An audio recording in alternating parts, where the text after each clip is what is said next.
Hello student बच्चों, हम लोग भारत की खोज पाठ 6 के बारे में पिछले सप्ताह में प्रश्नोत्तर देखे थे।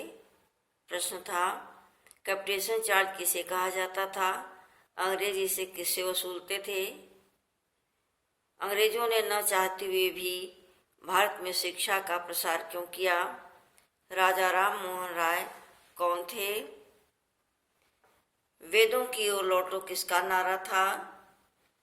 तुमने देखा, वेदों की ओर लौटो आर्य समाज का नारा था। ब्रह्म समाज की स्थापना किसके द्वारा हुई, ब्रह्म समाज की स्थापना राजा राम मोहन के द्वारा की गई। अगला प्रश्न है बच्चों, रामकृष्ण मिशन की स्थापना किसके द्वारा हुई। उत्तर है, रामकृष्ण मिशन की स्थापना स्वामी विवेकानंद जी के द्वारा हुई। स्वामी विवेकानंद जी ने अपने गुरु रामकृष्ण परमहंस जो स्वामी विवेकानंद जी के गुरु थे, उनके नाम से, रामकृष्ण परमहंस के नाम से एक मिशन की स्थापना की, जिससे असहाय गरीब लोगों की सेवा हो सके, उनके उपचार की व्यवस्था की गई। रामकृष्ण मिशन द्वारा असहाय और गरीब लोगों की सेवा उपचार की व्यवस्था की गई। अगला प्रश्न है, शांति निकेतन किससे संबंधित है। शांति निकेतन रविन्द्रनाथ टैगोर से संबंधित है। रविन्द्रनाथ टैगोर ने शांति निकेतन संस्था की स्थापना की, जिसके माध्यम से एक नए तरीके से, नई प्रणाली से उन्होंने शिक्षा देना शुरू किया। अगला प्रश्न है, सर का खिताब किसने किसको और क्यों लौटा दिया।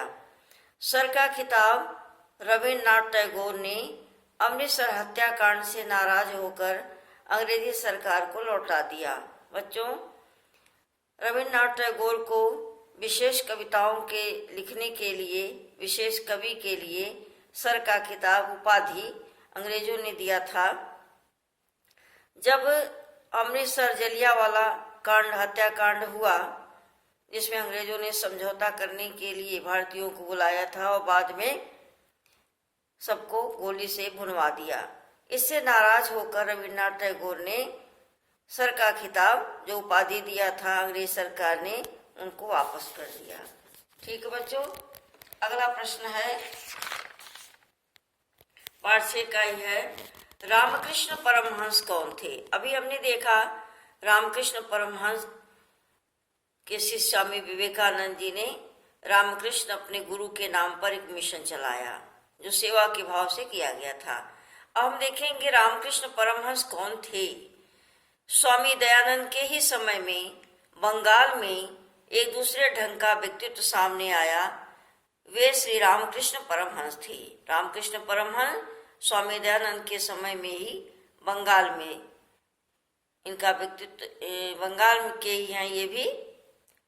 वे सीधे साधे विद्वान नहीं, परम धर्मपरायण व्यक्ति थे। वे बहुत सीधे साधे थे, विद्वान नहीं थे, लेकिन धार्मिक थे।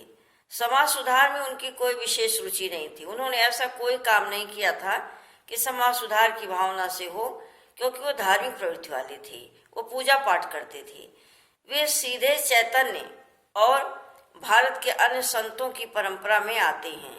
वे मुख्यतः धार्मिक थे, पर साथ ही बहुत उदार थे। अब आगे देखो बेटा, विवेकानंद के बारे में लिखो, यानी जिन्होंने रामकृष्ण मिशन की स्थापना की, वो कौन थे, उनके बारे में जानो। विवेकानंद भारत के अतीत और वर्तमान के बीच एक सेतु की तरह थे। वे बंगला और अंग्रेजी के ओजस्वी वक्ता थे। बंगला और अंग्रेजी का उन्हें विशेष ज्ञान था। बंगला गद्य और ललित कविता के लेखक थे। विवेकानंद सुंदर व्यक्तित्व के धनी थे, यानी उनका व्यक्तित्व बहुत ही सुंदर था। रोबीले, शालीन और गरिमावान, उन्हें अपने और अपने मिशन पर भरोसा था। 1893 ईस्वी में उन्होंने शिकागो में अंतर्राष्ट्रीय धर्म सम्मेलन में भाग लिया। तो ये था बेटा भारत की खोज का पोस्ट पीरियोडिक के अनुसार जो सिलेबस था 5 और 6, ये हमारा कंप्लीट हुआ। इसको तुम लोग अपनी कॉपी में लिख लेना। Thank you student.